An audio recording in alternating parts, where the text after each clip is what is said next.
How do you factorize a cubic? A cubic function can be factorized using different methods, right? On this video, we are going to show you how do you factorize a cubic by using factorization by grouping. That's the easiest of all the methods you'll ever learn when it comes to factorizing a cubic. Unfortunately, it doesn't work all the time.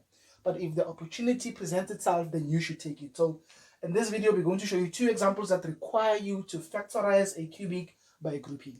Right, now, how does grouping work? Well, in grouping, what you simply do is you group the first two terms, you call them one group, and then you group the next two terms. So what I'm simply going to do is the first two terms I see in my cubic, I'm going to just put them in one group. And the second two terms I see there, I'm also going to put them in another group, right? Okay, cool.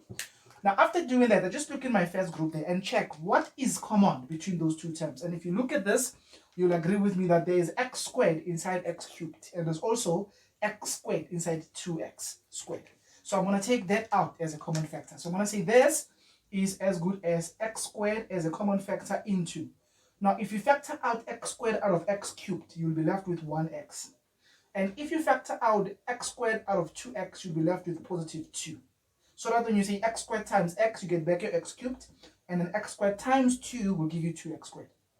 Now, in the second group, what is common? There is minus 9 in both minus 9x and minus 18. So I'm going to take out that minus 9 as a common factor. When I factor out that, I'll be left here with an x, and I'll be left with a positive 2 here. Because negative 9 times x will give you negative 9x, and then negative 9 times 2 will give you negative 18. Now, if your grouping is going to work, you will always have a common bracket. If you don't have a common bracket, it means factorization by grouping is not the best idea in that particular question. So in this one, I see that there's a common bracket, so I'm happy. I will take that common bracket out as a common factor, which means I'm going to write that x plus 2 out as a common factor. So out of this first part here, if I remove this x plus 2, what's going to remain is that x squared. And then out of the second part that I have there, if I factor out that x plus 2, what remains is going to be that minus 9. And then you'll agree with me that this is actually the difference of two squares, so we can actually take it further by factorizing x squared minus 9, which is simply going to be x minus 3 and x plus 3. And that's how you factorize by grouping. Let's repeat the same idea again on a question such as the one that we have here. 2x cubed minus x squared minus 32x plus 16. So I'm going to first of all group the first two terms. So I group this guy and that guy as one group. And then term 3 and term 4, I'm also going to put those in their own group. So I've got two groups there, right? And then you check in the first group. In the first group, what is common? If you look there, you'll agree with me that we can get an x squared in both of them, right? Okay, then if I factor out that x squared, I'm going to have x squared into. You'll be left with 2x here. 2 remains and 1x remains. That's x squared there. If you factor the whole of it, 1 always remains. Because check if it does reverse back to what you had. This times that gives you 2x cubed, and x squared times 1 will give you back your x squared. Now, in the second group, you'll agree with me that we can get 16 out of both 32 and 16.